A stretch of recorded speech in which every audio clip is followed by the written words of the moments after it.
You know, I've always been a city boy. I've been to all the best cities in the world, New York, London, Melbourne, but you know what's the best fantasy city in Dungeons & Dragons? If you had said anything other than Sigil, the City of Doors, you'd be wrong. But today, we celebrate the second best cities of 2nd edition. Hey everybody, my name's D and you're watching my channel D&D Ditches, and today the D stands for Distant Second Best and Disagreement, which is probably what some of y'all feeling after that opening statement. But that's okay, because we've got the Mega City special episode of unboxing coming up, so let's dive in.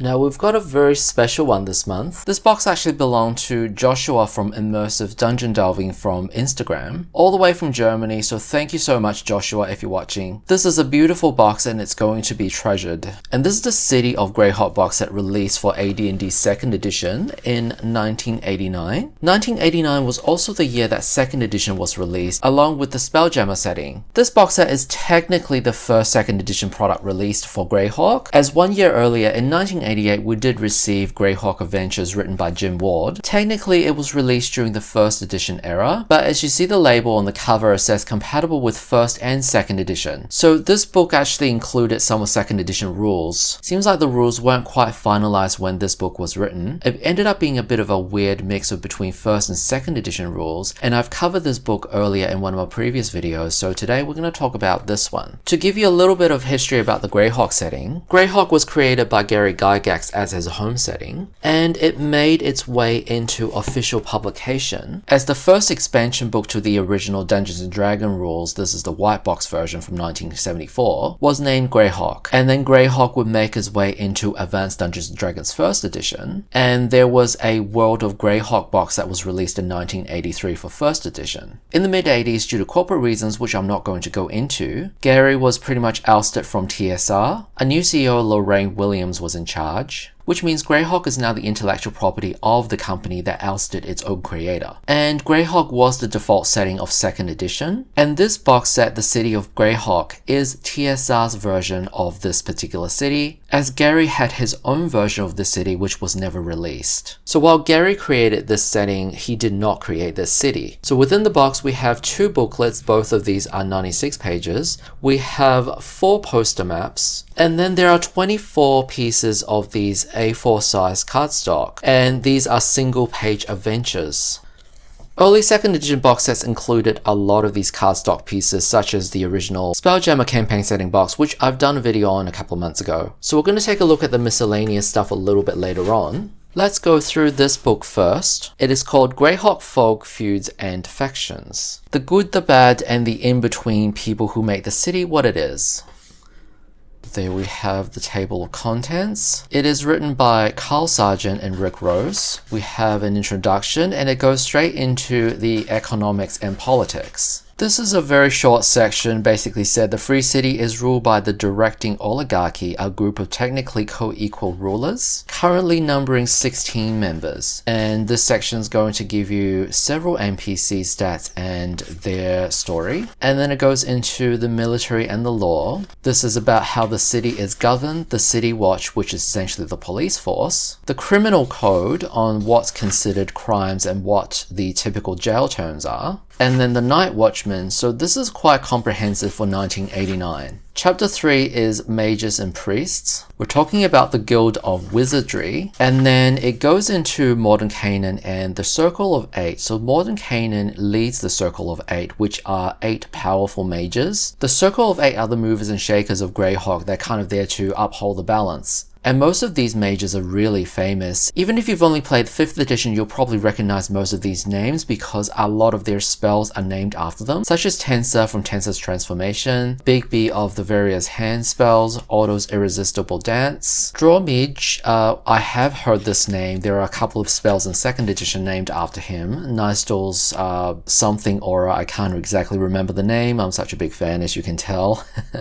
There's Rory from Rory's Mnemonic Enhancer, I think. And then Otaluke from Otaluke's Freezing Sphere. and Jalazi, who is a newcomer, I believe, that was created just for this product. And then we've got about 2 pages on the priests. They're not given as much material as the mages. Then we have the different guilds of Greyhawk. So it talks about apprenticeships. We have the Adventurers Guild, Architects and Stonemasons, Butchers. So just like real life, most of these are trades. As you would expect, the city of Greyhawk, being one of the largest cities in this world, would have all of these professions catered for. It's really good that all of these organizations have at least one NPC that's been detailed with their background and personality, so it really helps you with setting your game in this world. 2024 release of 5e is set in the world of Greyhawk, and I don't own any of those books and I don't know if I'd bother. But if you do and you want to run your game in Greyhawk, well, this will be a great supplement for your game, as it would really help you bring your city to life by giving it more content. A lot of these sections are designed to give you plot hooks or how to design an adventure around a certain place or location, how to use these NPCs in these organizations, and you can pick up a digital version of this through Drive-Thru RPGs or DM's Guild with no problem. This section gives you the types of entertainment that you could do in the city, like the theater, the opera house, we've got the casino, the different inns and taverns, festivals, street games, gladiatorial pits. And then the next section provides you with even more NPCs that don't necessarily fit the previous chapter's themes. We have beautiful people. We've got encounters with the knights, with the druids. So most of the people in the city of Greyhawk are humans. And interestingly, the largest population of non-humans are actually the half-orcs. And I say interesting because half-orcs were not a playable race in 2nd edition. And the last page provides you with 4 adventures that you could run to get your game started. So the first one, called Tears at the Orphanage, this is designed for 1st level player characters, so you can literally do that as your first game. They're paid a small sum to collect children's presents but lose them when they get mugged. They have to trace their assailants and bring back the presents for the orphans before the feast and ceremonies of Palos Day. So there is the artwork of presumably your PCs getting beat up. I mean, it looks a bit brutal. There's obviously no mistaking who are the bad guys. The next adventure is called King of the Rats. This is designed for PCs of levels 4 to 6. In this adventure, the PCs are employed by a wealthy merchant whose warehouse has been broken into and its contents spoiled. So you'll be given a quest to discover who's been doing that. And then the third adventure jumps up to level 7 to 9. You'll need to insert other adventures in between these ones to get the flow going, as just playing these adventures won't get you to the level that's required for the next adventure. We're going to have a look at the one-page adventures soon, so you might be able to use some of that to pad out your adventure journey. In this third adventure, the PCs are hired by a judge of the Free City to act as bodyguard for one night, and they have to contend with the attention of a highly dangerous enemy, a shadowy mage and his conjurations and allies. So obviously, as you get up in level, the enemies get more and more dangerous. And this last one is called the Heart of El Rackham. This is designed for players levels 6 to 8. PCs are contacted by the agents of the Sultan of Zaif. When the palace of the Sultan was raided by thieves several years ago, the crown jewels and many important relics went missing. Among them was an enormous ruby known as the Heart of El Rackham. So it seems like you're there to track down these jewels. And that is the end of this book. Before we move on to the next book, let's just have a look at some of these maps so we can get some context on what the city looks like. This first poster is the artwork for the Free City of Greyhawk. None of these locations are marked, so this is literally just the artwork for the city.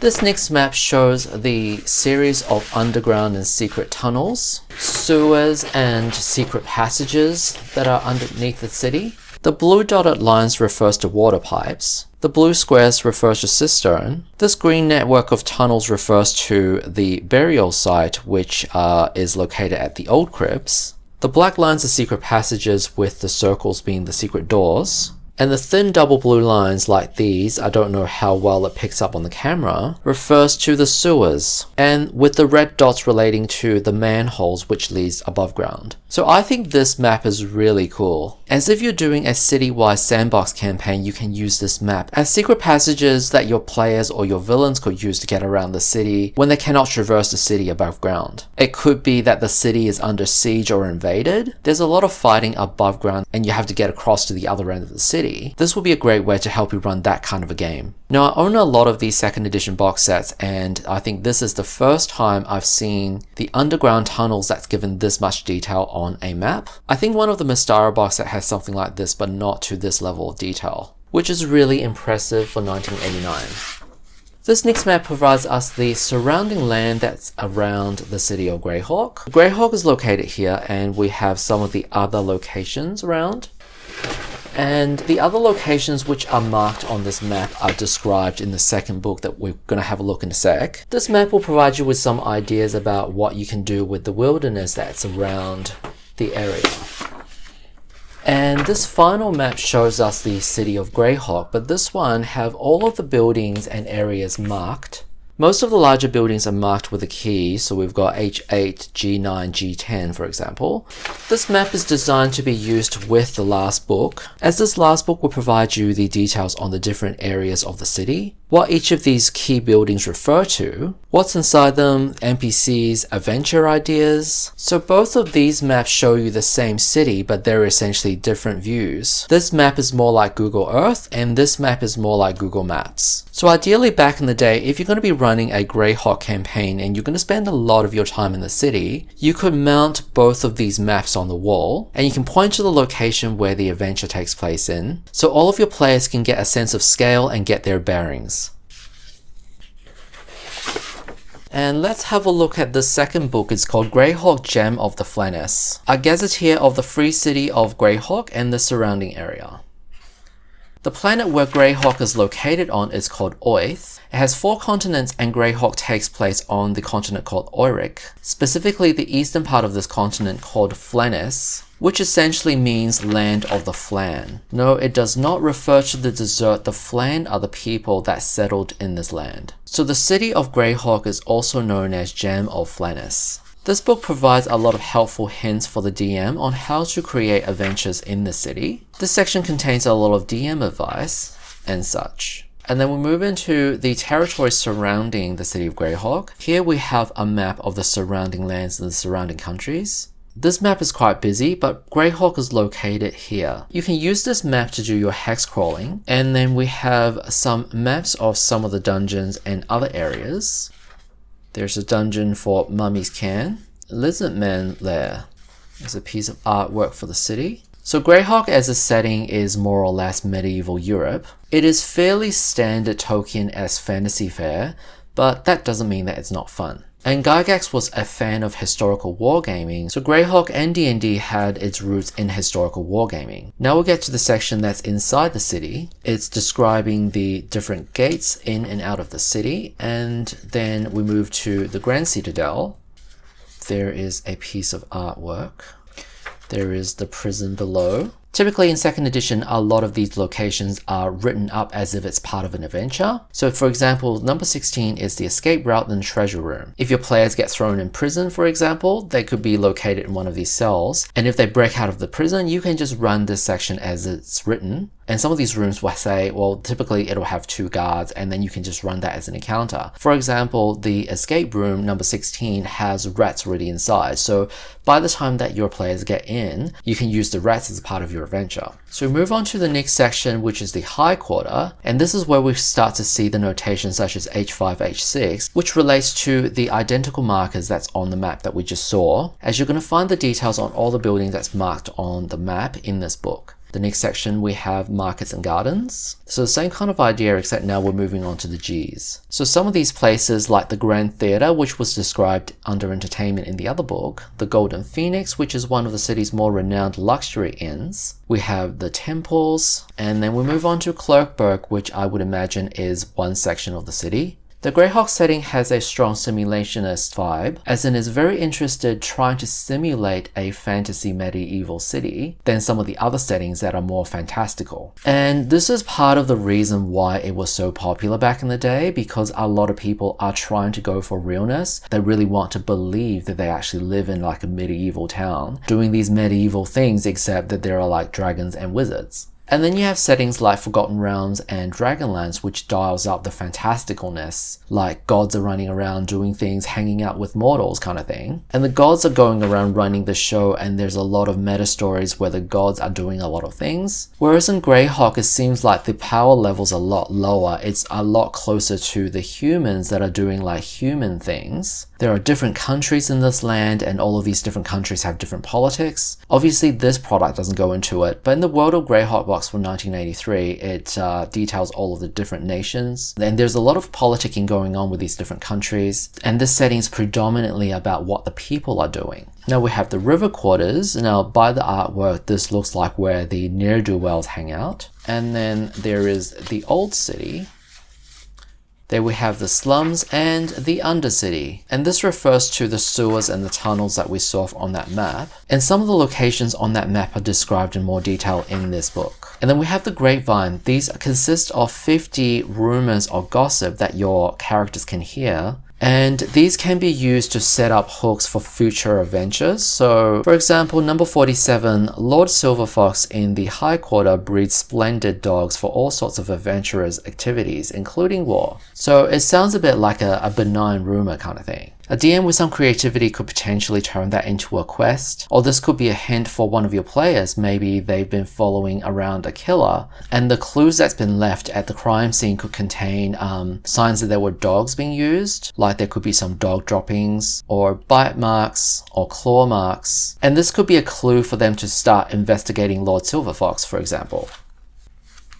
Finally, we're going to take a look at these cards. There are 24 of these. These are printed on both sides, and they are one-page adventures. So this first one, Verbeek of the Gnarly Forest. This adventure is designed for total party levels of 36, so depending on number of players. So for 6 players on average, you should be level 6. The setup goes, the PC is approached by a young ranger, asking for help in finding the monsters in Gnarly Forest that have been hunting killing unicorns for their horns. So there are 3 points under setup. Each one of these are a different setup, so you have a choice on how to initiate this quest. So the second one goes that your PCs learn that in the forest there is a supply of unicorn horn much in demand of alchemists. Your PCs could go and kill him and take his corns to keep. So this is more of an evil type of scenario. And then the third one, the PCs are traveling through the forest looking for the legendary Temple of Elemental Evil, where they encounter a hunting group of Verbeek en route. So the third one could even be good if you're looking to run Temple of Elemental Evil. Verbeek, as I recall from the Monstrous manual, they're like giants. You're given their stat blocks here, so they're neutral evil and they're a 9 foot taller size large creature. Seems like I'm right, they are some kind of a giant. You're given a map of the forest. This is a mini dungeon crawl, and then each of the area is described in detail on the back. Then we have the Sunken Temple. There is a map here as well. Shadows of Terror. To slay a hierarch. Now, most of these look like dungeon crawls. They all have a bit of a dungeon associated with them. So these one-page dungeons are a really good idea. It gives you quite a lot of variety across a wide set of levels and across a wide set of areas. Some of these are in cities, some of these are in outside. And the players could just show up and you can just do a couple of these for the session. You don't even have to prep anything. However, I'm not seeing a lot of opportunities for roleplay. There isn't really a lot of setup where it's like, where you can go through it with nuanced roleplaying. Obviously, your players could actually come up with ideas that's going to circumvent certain parts of the dungeon, for example, and solve these quests. But I'm just speaking as someone who plays a lot of Planescape, that the Greyhawk setting is a lot more like traditional old-fashioned D&D, where there's more dungeon crawling and slaying monsters and gathering treasure. This one seems to have a funny setup. It's called Vote for the Goat. The PCs have been hired by representatives of the marvelous Talking Goat Party to provide security at their political rallies and escort their candidates for the forthcoming council election as he tours the district. This is hilarious. This is really funny. I mean, the marvelous Talking Goat Party, the fact that you're playing bodyguards to a political party, this is just hilarious to me. If any of you have played through these one-page adventures, why not let me know down in the comments whether you enjoy these adventures and their quality. There we go, there should be 24 of these in total. So once again, this is from the personal collection of Joshua from Immersive Dungeon Delving on Instagram. So go follow him on Instagram. He posts a lot of interesting stuff on OSR style games. And that was the city of Greyhawk.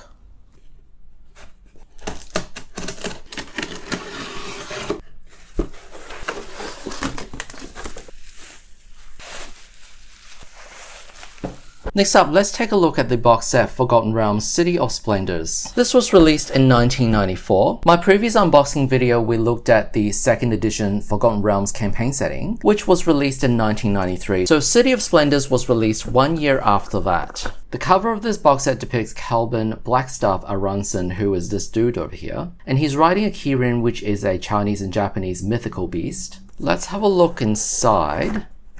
The contents of this box should contain 4 booklets and then some other miscellaneous material. Within this pile, we have some loose leaf monster entries, and there should be 6 poster maps. There's so much stuff, I don't know what to go through first. Let's have a look at the books first. Luckily, these booklets are numbered. This last one without the colorful cover says Book 4. Who's Who in Waterdeep is Book 2.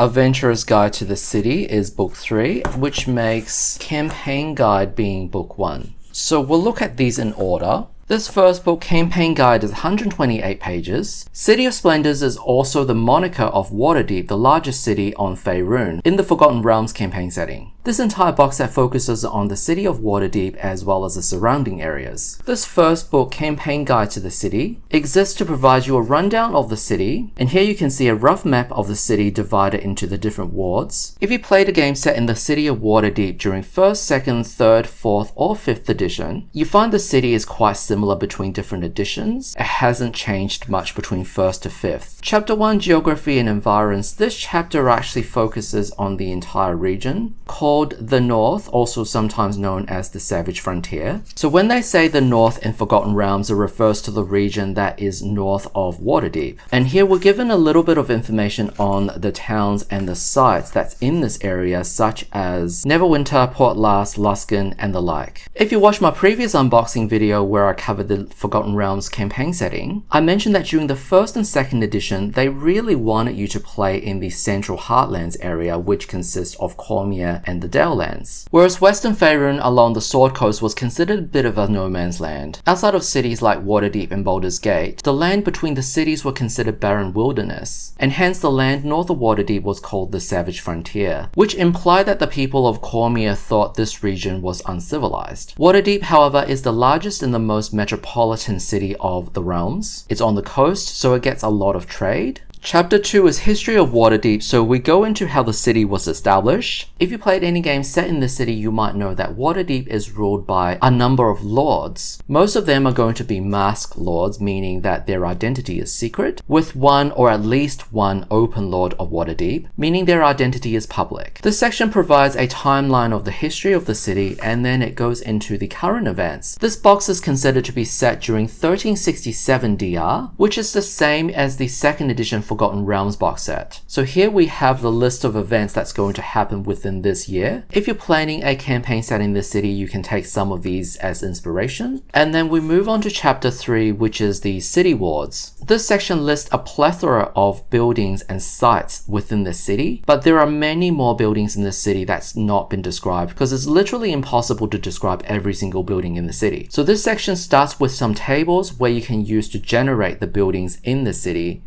if you want to flesh it out. There are 4 classes of buildings from A to D, A being the most important and distinctive and unique and biggest, while D being the most plain. So you can roll a D8 to determine the building's height, how many stories it has, and then a D6 for the building condition, and then roll a D10 to determine the building's functions. So we've got warehouses, business offices, residential dwellings, and so on. So if you're spending an extended period of time inside a building, and you really need to map it out for the players, here are some templates for that purpose. And then we move on to covering the different wards. And this might be the part where I need to bring up the maps.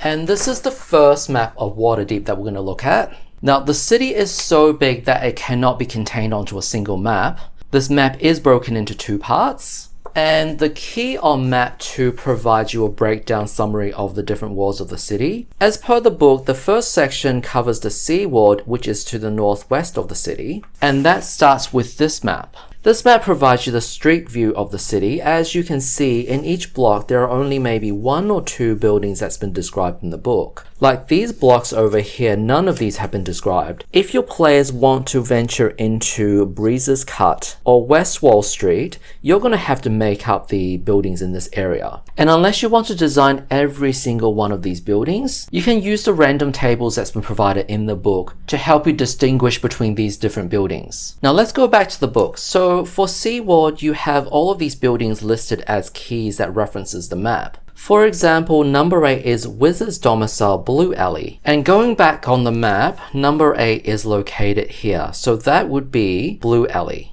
So apart from the name of these buildings, not a lot of other details are provided. You can see the size and the class of the building. But if you want more information about that, the DM's going to have to design that themselves. Or some of these facilities are also described in other Waterdeep products. So prior to the release of this box in 1994, there were 2 other Waterdeep products that were released for first edition. There was the City Systems box set and also Waterdeep and the North. I believe both of these were released in 1987. There were some of the earliest products released for Forgotten Realms in the first edition. So I believe that City of Splendors collates the information that were released in the earlier products, putting them all in a single box and updates that timeline to second edition. They also seem to have done some expansion given that we have 4 books and these books have a lot of page count. So this box kind of supersedes the previously released Waterdeep products. Obviously, to determine if the earlier products still have any value at this point, one would have to read through all of those products as well as this box, and I haven't done that yet. So I can't really answer that question, but this box is not really a review, this is more of an overview of the product. So the rest of this chapter basically does the same thing and provides you with sample buildings for the rest of the other wards. And if we just go back to this map, I'll just show you the rest of it. So this map only contains about 2/3 of the city. But if we look at the second map, this one contains the remainder of that city. But what's interesting is the first map was printed in a portrait orientation, whereas the second map is in landscape. So it's able to show you more of the harbor, the bay, and the port area. Now let's go back to the book and we turn the page to chapter 4, which is Places of Interest and Dangers. So I read this chapter as the places that you can go and adventure in. And if you're spending a lot of time in the city, your players might start itching for adventure. And this section gives you the areas in the city where you can have those types of adventures. For example, the City of the Dead, which is mostly a graveyard area. So this is going to have a lot more like, catacombs and tombs and probably undead and that kind of stuff. We have the harbor. As we saw on the map, Waterdeep has a really large harbor, and this is the area where you're not going to have as many people around. And then we have the sewer system of the city with a map of the network, which are numbered, and in the next page you'll find the description for all of these numbers, which are entrances or exits to the sewer.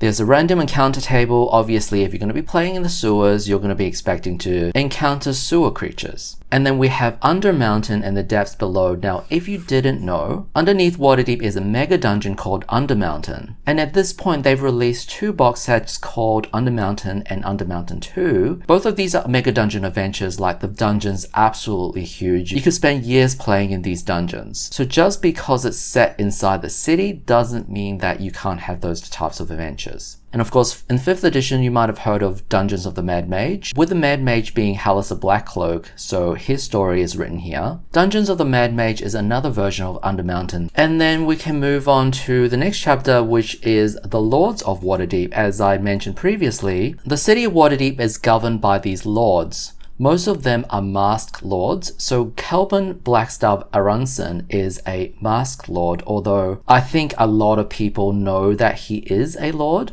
We also have Pierre Garon Paladinson, who is the open lord of Waterdeep, meaning his lordship is not a secret. Just a word of warning, if you want to use this book for your 5th edition game, the timeline for 5th edition is over 100 years into the future, and Pierre Garon is no longer the open lord. It is Laeral Silverhand in 5th edition. A lot of these NPCs are no longer around in 5th edition. Of course, you can still use it for world building in the history, and a lot of these establishments in the city, like inns and shops and that kind of stuff, but you're also able to find a lot of 5th edition supplements that does the same thing and also set in the correct time period, if that is important to you. The next chapter goes through the law and order of the city. We've got the City Watch, which is like the police force, the city guards, the legal code of Waterdeep, trials and crimes, how crimes are treated, and more NPCs, and then we go into the magic of Waterdeep with some new spells. Worth noting that a lot of these spells are created by these famous NPCs, such as Calbin's Duomodoom, and there are also magic items as well.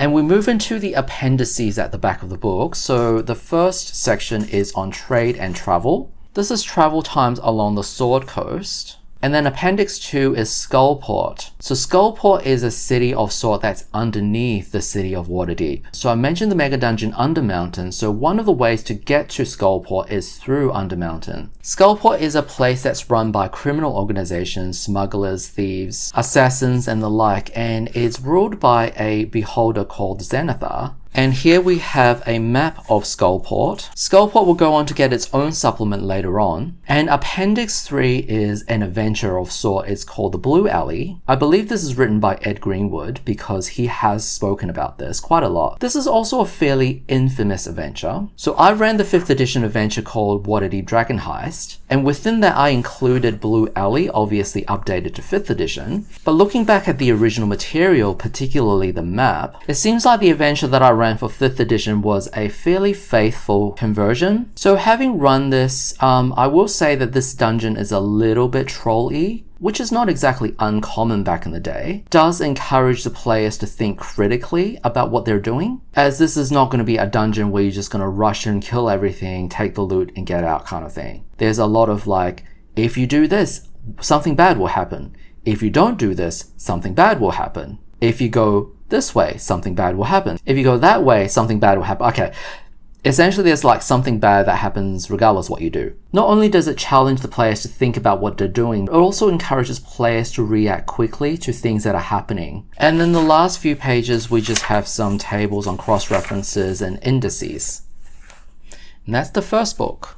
Let's move on to the second book called Who's Who in Waterdeep. Now, this book is 96 pages. And chapter 1 talks about the Waterdeep society with its social classes, how people dress and factions, and then it goes into the nobles of the city. Goes into the nobles, their role and their background in the city.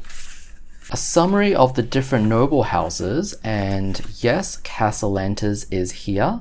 They didn't really have much of a role back in 2nd edition. It's not until 5th edition that they became infamous. Each of these noble houses also have their own emblem. Then moving on to the next chapter, we have money and the guilds. So this is about the economics. We have taxes, money lending, which is a big thing here in the city. This section is going to be quite useful. The average price for goods and services in Waterdeep. So if you're running a campaign and you're spending an extended amount of time in the city, it's good to know how much each thing, each commodity, and then we have a list of known fences, which are essentially merchants that will buy stolen goods. Then the book provides you with several guilds in the city that you could either join or deal with. Now, these are guilds of a particular trade like bakers and carpenters. This book doesn't cover everything, it's just some of the most common trades that you would see in a medieval type of city. If there are any trades that's not being represented in this list, you're more than welcome to design those guilds yourself. This book provides you with 42, which is pretty good. And if you're ever confused about which guild a profession belongs to, this list is going to help you out. If you have something that doesn't belong in this list, you might just have to slot them into the guild that closestly fit that profession or make up a new guild. Then we have the religions and the temples in the city. And apart from religions of existing gods, you also have cults as well. And then this section, you have some unaffiliated organizations, such as some of the adventuring companies, like the Deep Delvers or the Company of Crazed Venturers. And you're also given a list of sages and their expertise. And then more NPCs. There are quite a few of these. And then chapter 6, we have enemies of the city. These are probably considered antagonists or villains to the city. I know the Shadow Thieves and they operate out of Arm, but they have a long-standing history with conflict in Waterdeep. Now, previously spoken about Zenithar. Now, Zenithar is a beholder. He runs a thieves guild and they operate out of Skullport. In the last few pages, we have some materials to serve as inspiration to start an adventure, such as this one called The Thirsty Throat, which you're given a premise of the adventure and some of the key adventure beats, but you really have to design this adventure yourself. So that is the second book. And then we move on to the third book, Adventurer's Guide to the City, and this one is 64 pages. This book is written for the players, so the players are allowed to read this book. Back in 2nd edition, a lot of these box sets will have one booklet where it's tailored toward the players. This will be something that the DM could potentially allow the players to read, so that we have some background information about the city or the setting that you're running the game in, so you wouldn't have to answer absolutely everything. They have at least some idea of what this world is about. And obviously for a character who's native to Waterdeep, who was born and bred in Waterdeep, would know about the city. And so it would make sense that they would know about the basic information on where a lot of the key landmarks are. So this first chapter is a brief summary on the city, the climate, population, that kind of a thing. Essentially the information that was available in the larger book but designed for players. As it goes through the different wards and what facilities are available, you're actually given a little bit more information about some of the landmarks that contained in the first book. Not a lot, but at least a couple of lines. The first book just told you the name of the place and how big the building was. And I think they did that so that there wouldn't be as much information being repeated, as a DM reading this book will still be able to learn something new. Something else that I've noticed looking through all of these 2nd edition box sets, the booklet that's designed to be read by the players generally have a lot more artwork in them. Seems like TSR's really trying to help you sell this setting to them, as obviously more artwork means that the players will be able to see a clearer picture of the setting. The second chapter goes through different events in the city, starting with what happens at night, and then the seasonal holidays that's celebrated in the city. And then the book goes into player options, such as creating a Waterdavian native character. Now these options look like backgrounds. Back in 2nd edition, we use character kits, which is like a combination of a background and a subclass. Whereas these don't look like they alter the class in any significant capacity. You do get some small limitation and benefits, so this is more of like a background option that you can take. And then we have some new player proficiencies, places of interest such as shops, taverns, inns, some small blurbs on the different types of campaigns. I think this is here to give your player some ideas what type of games can be written in Waterdeep if you're setting your entire game within the city, just to gauge their interest on if any of these options really tickle their fancy. In the next section, it introduces the players to some familiar locations in the city that their characters will spend a noteworthy amount of time in. And then I bring in the next poster map. Almost all the locations introduced in this book are in this block. This is some kind of a starting area for you to start your campaign in Waterdeep. So here we have a key of the different buildings that's located on this map, and the description within the book is marked with the corresponding key. You're also given some of these photographs of the model of this area. For example, this one with the tower is called Wizard Kolak's Tower and Guard Post. Here we have the exterior of Madame Gara's boarding house as well as the interior floor plans. There is the Safe Haven Inn and Beer Golem Tavern, and a few of the other places that you can visit. And there is also a second poster map, which is a larger version of the Adventurer's Quarter with the different buildings that's being marked on this map. I think what's also interesting is that the presentation here is quite unique as well. Usually these maps will be drawn, but it seems like they've gone through the effort of actually building this area of the city using three-dimensional models, and then took some higher quality photographs depicting this in more of like a three-dimensional realistic depiction. Whether you like this or a drawn version of this map, well, this is more of a personal preference, but this is certainly a unique presentation. Going back to the book, this provides you with a more detailed description of these places, such as the Kolak Towers that we just saw on the poster. There is the Beer Golem Tavern. This seems to be really good for a sandbox campaign because your players have a home base, kind of a starting area that they're familiar with, and then they can decide what their characters want to do in the city before you expand the adventure to other parts of the city. And the next section, we have some NPCs that's assumed that your characters would know, as they also belong in this Adventurer's Quarter. And then the last section of this book are scenes and sundries. These are some of the scenes that will start the adventure with. I'm not exactly sure why you would include them in the player's book, because if the players have read through these, well then it kind of ruins the surprise when you present the scene in the game. So maybe tell your players to refrain from reading the very last chapter of this book. And then let's have a look at book 4, which is Secrets of the City. This book carries over from the information contained in the third book in the Adventurer's Quarter. This book contains all of the secrets that's for the DM's eyes only, such as secrets of some of these sites that's covered in the previous book, hidden rooms, hidden treasures, and then the mysteries of the different NPCs. Secret background information, maybe one of them is a spy, maybe one of them has an ulterior motive, maybe some of them are not who they say they are. Almost every NPC has an entry in this book, which is good because you don't want the players to know everything about these characters. And then in the last 2 pages, we have some secret behind the scene information about the starting quests that were presented, which, like I said previously, I don't even know why they were in the other book in the first place. I think all of it should be contained in this DM book. But then I also realized that these booklets can only be printed in 16, 32, and 64 page lots. So it could just be a thing with the page counts. But it seems like all of the important information is contained in this anyway.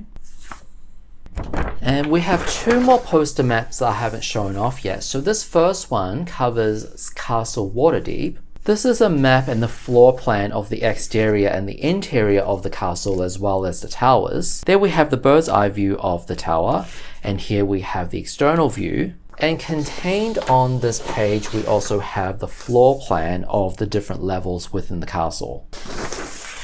And the very last map we have is a map and illustration of the Thirsty Throat Tavern. On the left, we have the exterior view, and this is located on the infamous Slut Street. Apparently, this word actually meant something else back in like old English times, so it might not exactly mean what you think it means. We also have the floor plan of the interior of this tavern, as well as the cellar. So this is a very detailed tavern.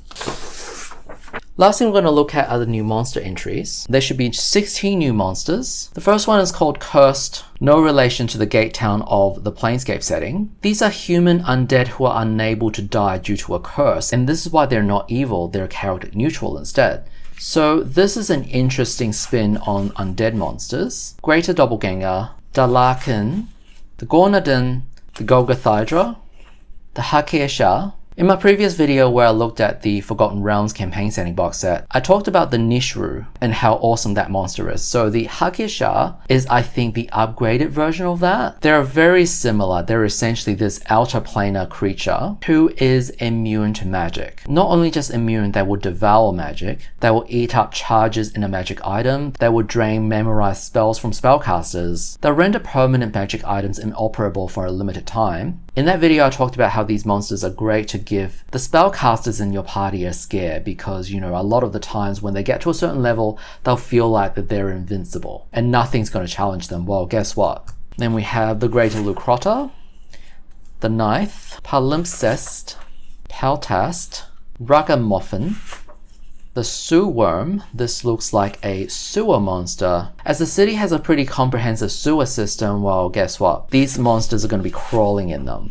The Shadow Wraith and the Watch Spider. And then the last one is the Wereshark, a lycanthrope monster. And because Waterdeep has such a large harbour, this will be a pretty good encounter if your players need to go into the water for whatever reason, maybe to investigate a sunken ship or sunken cargo. Maybe their handler that had to row them out to sea in a little rickety boat turns out to be a Wereshark.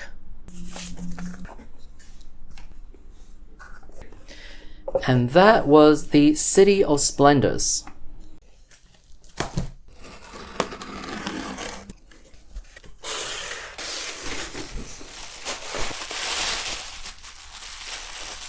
Next up, let's take a look at the box set called Menzoberranzan of the Forgotten Realms campaign setting. This box set was released in 1992. It predates the second edition Forgotten Realms campaign setting, which was released in 1993. And Menzoberranzan is the most famous city in the Underdark. It is a city that is populated by Drolls. I believe it's not the biggest city in the Underdark, but it's the most well known.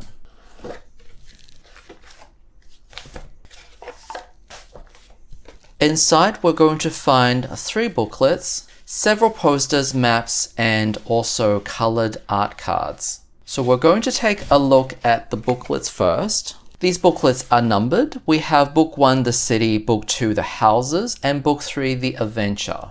So just a little bit about the background of Menzoberranzan. This is the city that Drizzt Do'Urden, the hero of the Drizzt novels, hail from. There on the cover, I believe this is Drizzt. I'm not much of a novels guy, but I believe that the Drizzt novels written by R.A. Salvatore, part of the novels are set within this city, which is why Salvatore also gets a credit as one of the creators of this box. There was also an early 90s PC game called Menzoberranzan, which was also set in the city. Now let's take a look at the books.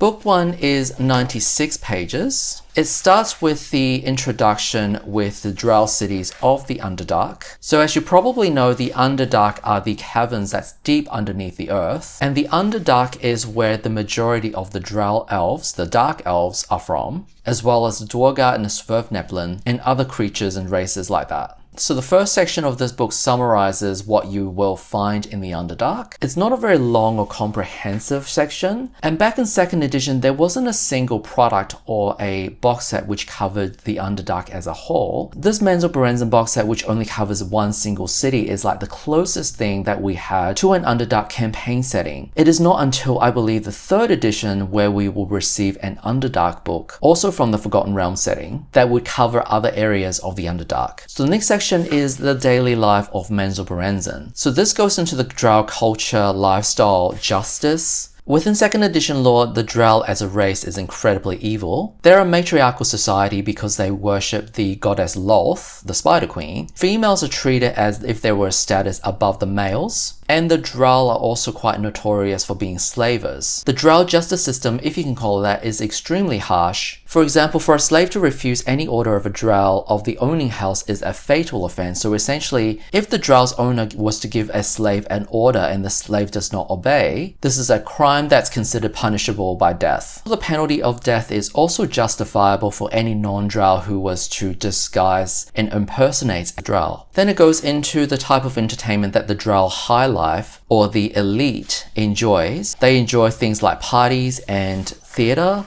Generally, these Forgotten Realms products would actually list the current year that these rumors was to take place. So the Forgotten Realms box set, which was released in the following year in 1993, cites the timeline being 1367 DR. So I would imagine that the timeline for this product would be run about 1367 or just a little bit prior. Then the next section talks about the founding of the city, and it started with a priestess of Lolth called Menzoberranzan the Kinless. And at the time, most of the drow either worshipped Lolth or another god called Gornador. Menzoberranzan led a group of warriors and they explored the Underdark, the different caverns, and they found a large beholder called Many Eyes. And they were able to bring down this beholder through joint effort, and they built this city in the cavern where this beholder lived, which became Menzoberranzan. There was a disagreement between some of the survivors and they left to found their own city, which became the drow city of Chadnasad. Then it goes into the merchants of the city and the different neighborhoods. Here is a map of the city districts. So at this point, the city's only settled by 20,000 drows, but it doesn't include the slaves who are mostly non-drows. So as you can probably tell, 20,000 people plus slaves doesn't sound like that big of a city. Like I said, Menzoberranzan is not the largest city in the Underdark, it's just the most famous because a lot of fictional work tends to take place in the city. It goes into the bazaar of the city, the type of goods that you're going to find. Because it is a very famous city, there is a lot of trade that comes through to Menzoberranzan. Then we have the special occasions, or what passes for holidays, the type of festivities.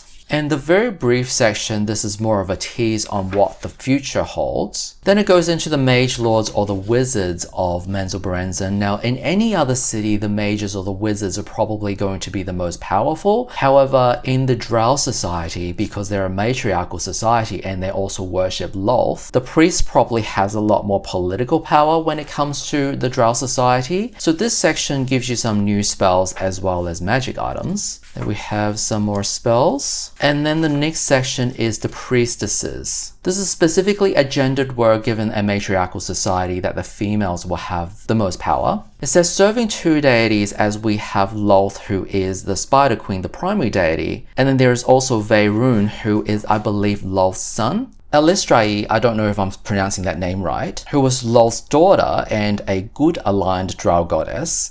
is not mentioned in this book, so I don't know if she comes in later. But if she existed at this point, obviously she's not worshipped in the city, as generally she is worshipped by the good aligned drows. So we have more pre-spells, and then a summary of the type of monsters that appear in the Underdark and within the city. If you want to run a campaign that is set in the Underdark but outside of Menzoberranzan, you'll probably still find this section useful, as it's going to give you the type of creatures that you'll likely find in the Underdark. Then we have some new monsters such as the Elhoon, which is also the Elithid Lich. If you didn't think Mind Flayers were scary enough, now you have a spellcaster version of it. There's one part in the video game Baldur's Gate 2 where you visit the Underdark and you also get to fight them. Cloaker Lord, Fellwing and Subterranean Lizards, Riding Lizard, and Wingless Wonder, which does not have any artwork. So they're also called the Alcada,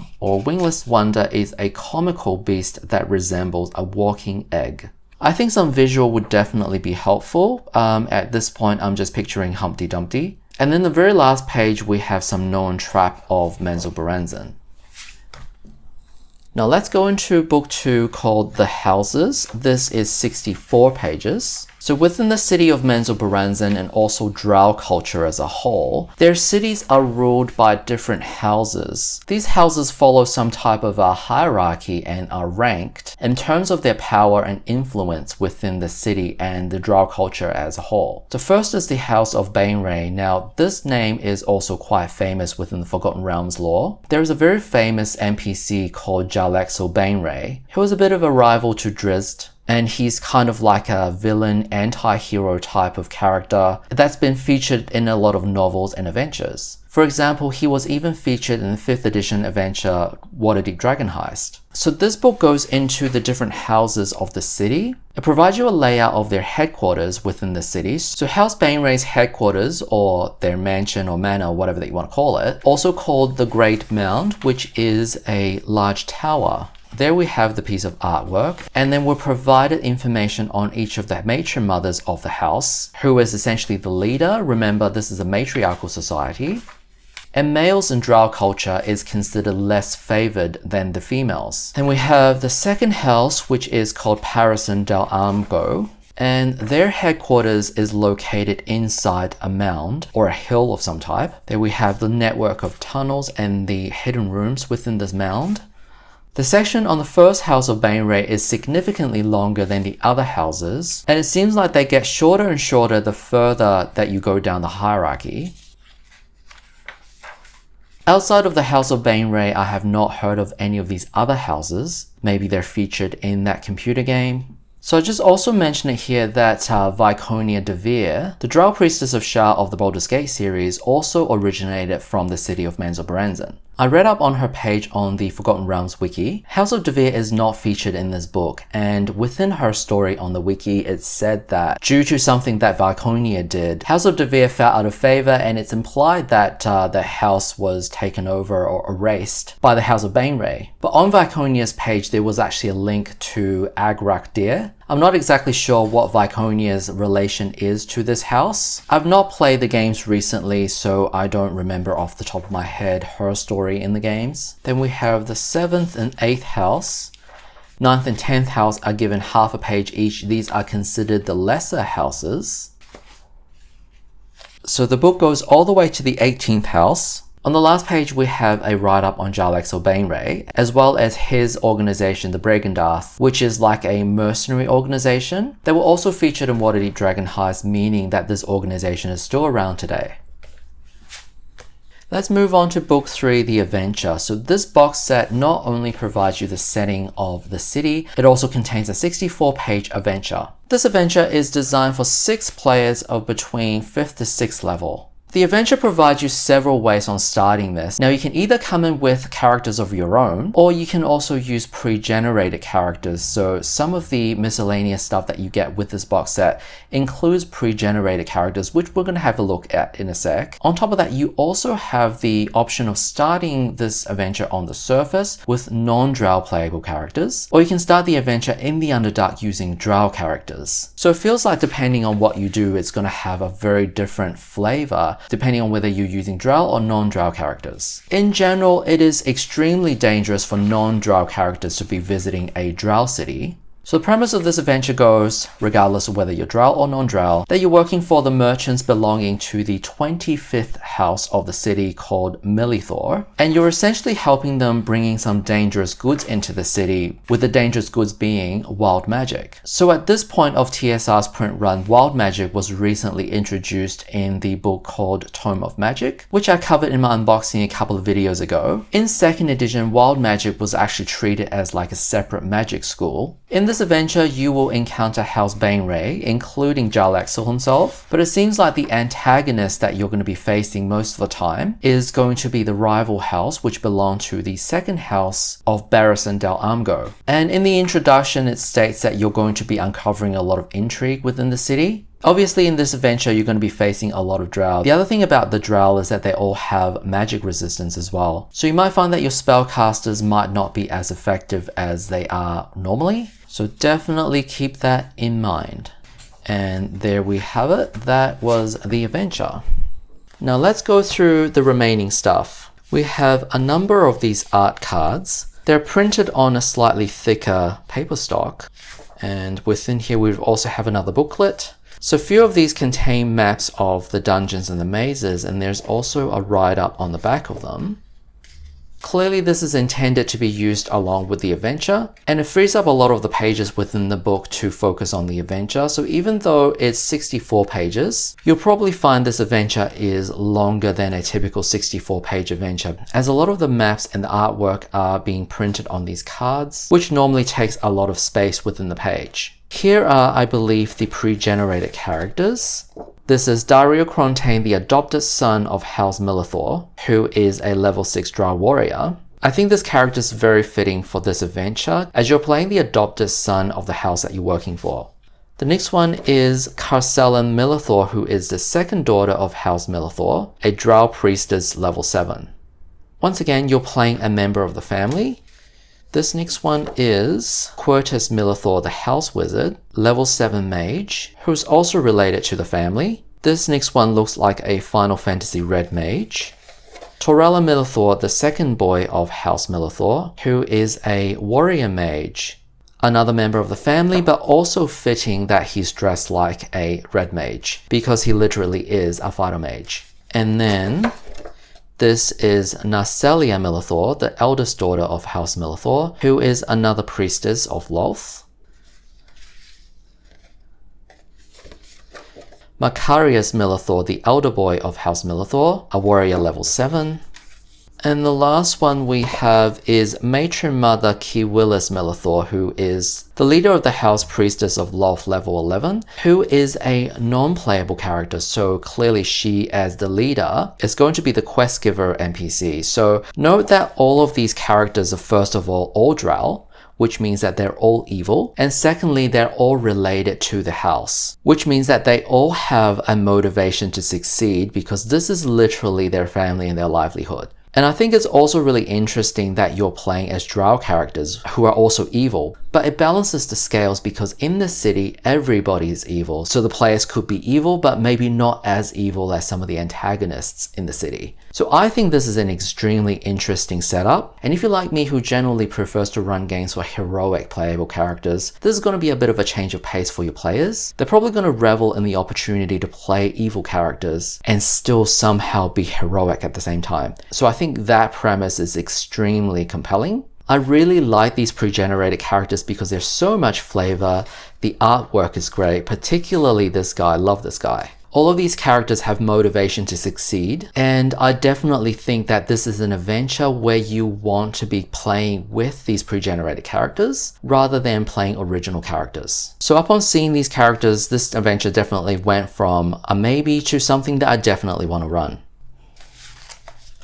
Next, we have a small booklet called the House Duoden Retrospective. This is probably only about 16 pages, and it gives you a brief summary of the House Duoden, which was previously the 9th house of Menzoberranzan in 1297 DR. This covers the history and also the downfall of the house, as well as the major NPCs including Drizzt. So if you haven't read the novels, like myself, this booklet is intended to get you up to date on how Drizzt fits within the city. So clearly at some point this house fell out of favor, and as the Drow culture is incredibly evil, once a house falls out of favor, they're eliminated so that everybody that's beneath that house gets to climb up on the hierarchy. We have a handful of stories or anecdotes. Some of these are poems written from Drizzt's perspective.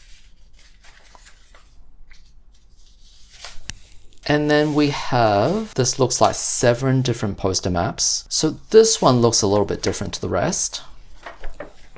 And this is a poster of the cover artwork of the box set. With a lot of these box sets in the early 90s, you get a poster of the cover artwork. They stopped doing this after a while. The next one is a poster map, which shows the surrounding area of House Barristan del Armgo, as well as House Bainray, and majority of the map goes into the Dark Dominion, which looks like a maze section. The next section is another section of the city. There is House Vandry.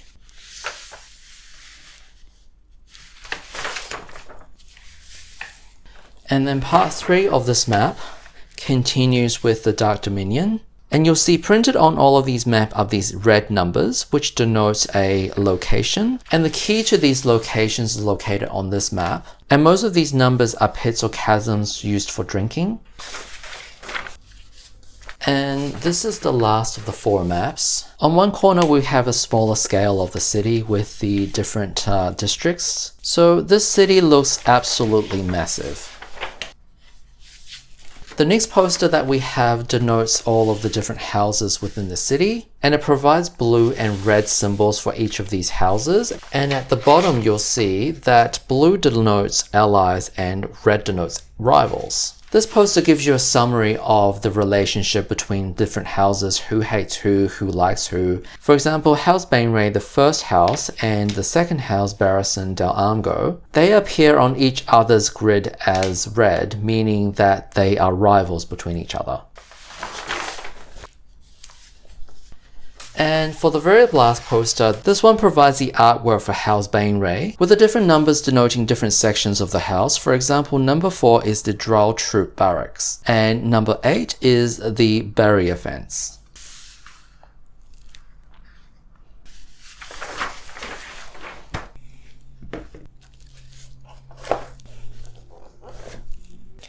And that was the Menzoberranzan box set, the famed city of the Drow revealed at last.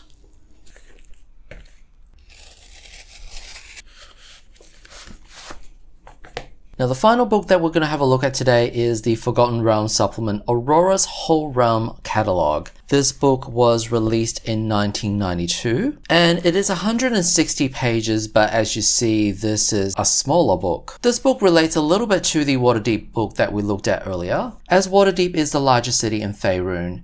In that box set, we had several pages containing not just equipment like weapons and armor, but also other goods, food, groceries, mundane items, and the like. As being the most metropolitan city, one should be able to purchase pretty much anything that existed in the world of Forgotten Realms. This book takes that idea and extends it further. Essentially, this book is a catalog that contains a lot of the miscellaneous household items that someone living in the Forgotten Realms should have access to. Here we have the table of contents where it's divided into categories. This book starts with a page on designer's notes, which talks about where the idea for this book came from. So it's explained that Anne Brown, the author of this book, happened upon a reprint of a 1902 mail order catalog, and she brought the catalog to the next session of D&D D&D and let the PCs do some shopping from this catalog. It is inferred that this catalog was extremely immersive and got the players really invested in the world and this game, that she has decided to turn it into an in-universe catalog from the Forgotten Realms and created the Aurora's Emporium, and they aim to provide the finest shopping experience in all of Faerun.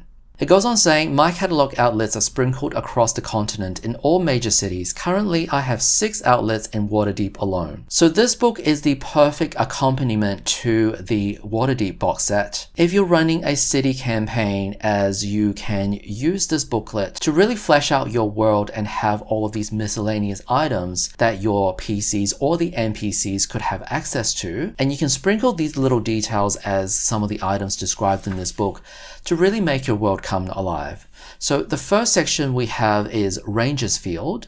The good stuff from the mundane axes and hatchets, cages, fishing tackles, snares, ladders. Now this tree seat is interesting. And if you flip over this page, we have a piece of artwork with a gentleman using this tree seat, and he's holding what looks like binoculars or telescope. I mean, that certainly doesn't feel very D&D, or he could be using an instrument, I don't know. It certainly is a very interesting item, although I don't know how medieval it feels. This feels more like something that you'll be able to see from the 50s or 60s. Then we'll move on to the next section, which is the Thieves' Corner. This first item, the mini blade, is extremely interesting. This is a ring with a small blade on it. It's so small that it hides easily between the knuckles of a thief, has given the cut purse its name. Now I would introduce this first in an NPC thief who would discreetly use this to cut the purse strings and have the PCs witness this, and then later on have this being available for the PCs to purchase. And the thing that I love about this and most of the items in this section is that it also comes with a mechanical benefit, which is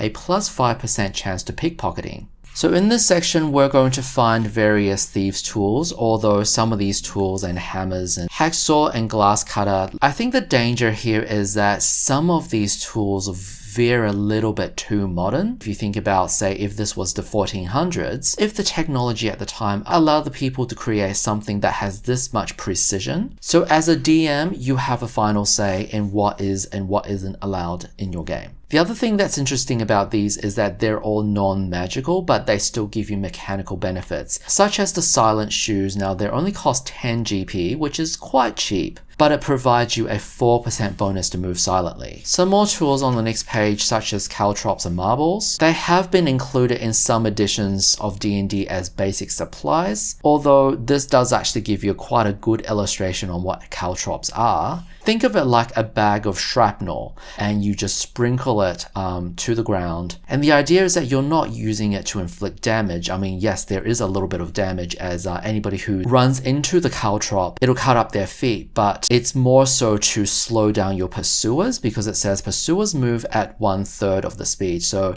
this is great for getaways.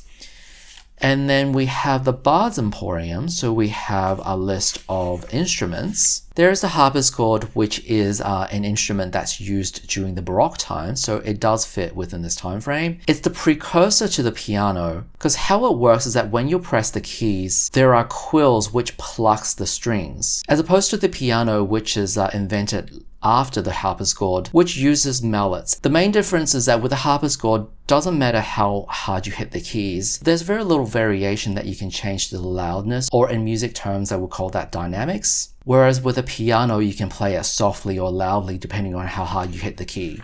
So here's an instrument that I am not familiar with, the Zalkoon, which are portable organs, and it costs 95 GP.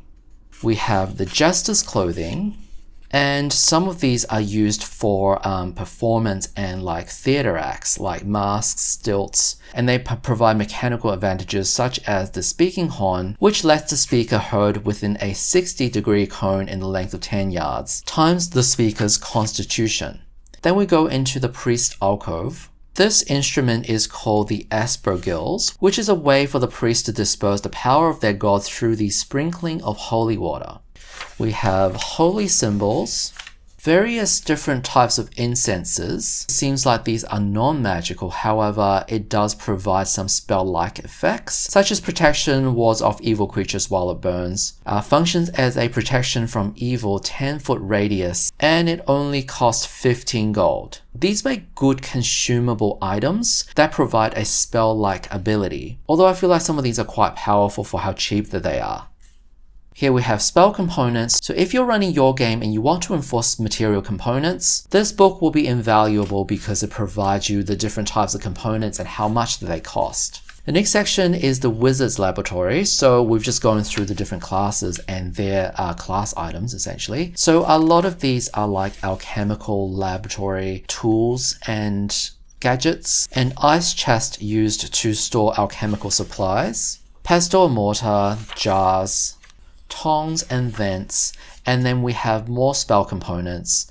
This is more on the wizard side of things. Now we're moving into more of the mundane stuff. This is a laborer's list. So this is tools and equipment used for agriculture and other laborious work. Some of these could be considered weapons like the pick and scythe, but they could also just be used for agricultural and yard work. If you have players that really get into shopping for the different types of tools and things that they want, could be as mundane as wanting to decorate their homes, or if they wanted to play like merchants and this is like an economics game, or even if you want to go into more of a domain level play. As in 2nd edition, once your characters get up to say like level 9-ish, they're going to start getting followers and they might be given a small patch of land. They become like rulers. You can even use this book if your characters have been given land and they're starting a settlement and they need to equip the local farmers with tools and equipment, and you can look at this thing and say, hey, I need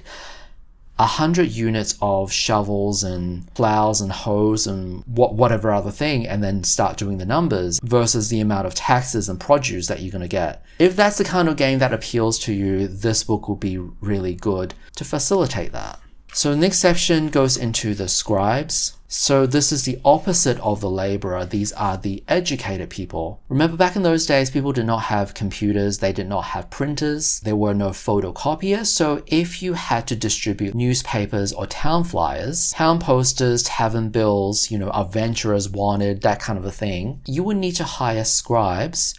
You would need to provide them with parchment or paper, the ink, the quill, and the other instruments. And they would also need to be able to read and write. And as illiteracy was a thing back in the day, not everybody was educated on how to read and write. We have general hardware such as locks with different types of rope. So you're getting into the types of equipment that the PCs will use on a regular basis. Then we have clothing and shoes. Now, I don't make my players buy every single piece of clothing that they're wearing. There are probably DMs out there that do, and if that's the case, or if you're really into, fashion, this is the section for you. There's Boom's Garden. This looks like underwear. We joke about the chainmail bikini, but in this book, you can get chainmail bikini. The Boost and Halt, you can get the chainmail version for 15 GP. That's also quite affordable. There you go. And if you have the coins for something even better, you can even get up to a gold-plated one for 85 GP. However, mechanical difference, there's no significant AC modification. So this is not a video game where you can wear a chainmail bikini and get the best armor class in the game. We have the loincloth as well, and you can also get the chainmail version. And the mechanical benefit of that, if you can call it that, it slows movement by half and provides -1 to hit probability. By wearing the chainmail loincloth, you are penalized with a speed and accuracy penalty. So there you go. That's probably the best part of the book. If you want to play a buxom brunette with a chainmail bikini, Aurora's Whole Realm Catalogue is the book for you. There is also the Drow swimwear.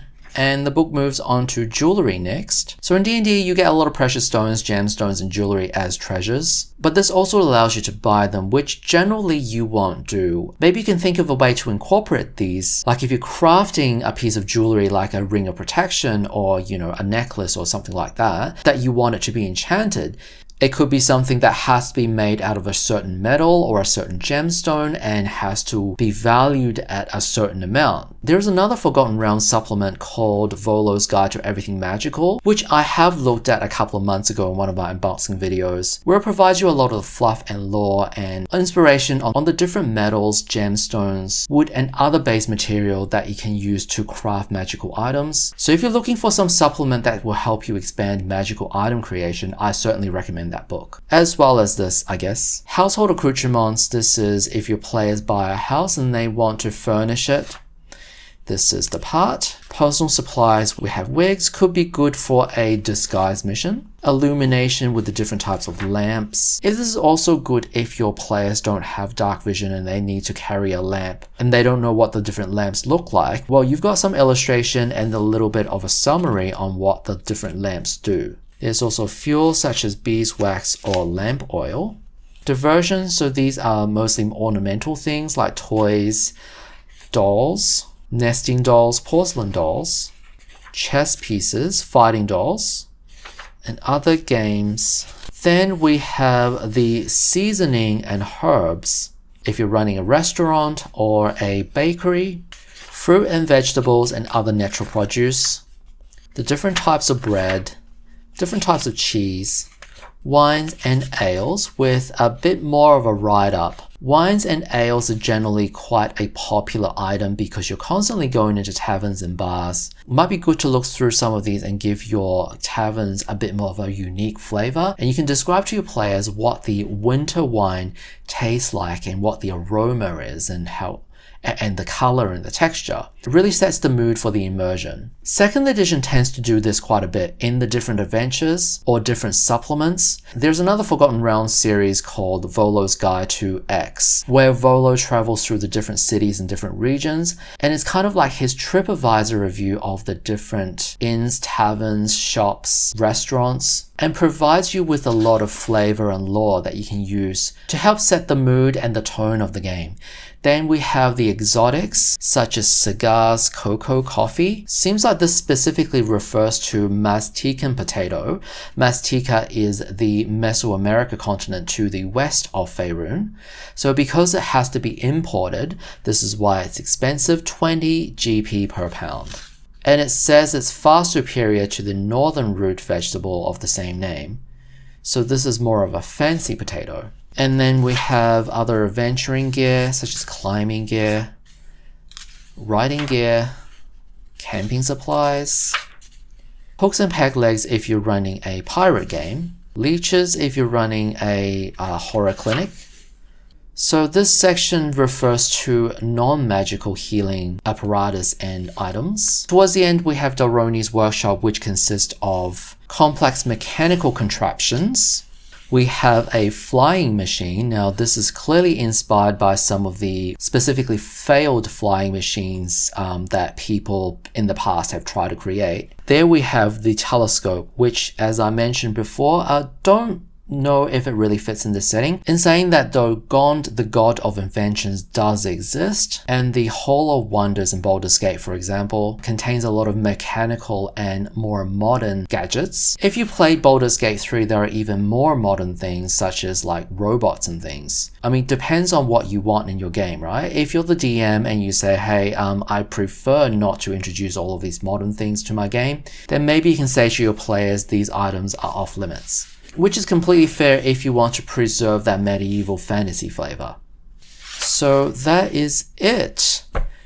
A fun little book, Aurora's Whole Realm Catalogue. If you can find this on DriveThruRPGs, give it a flip through and see what kind of options you can insert into your D&D game. It doesn't necessarily have to be used for Forgotten Realms, it can be used for any setting. Hey, thanks for watching. Remember to like, comment and subscribe for more 2nd edition content in the future. Until next time, hope we get to hang out again in my next video.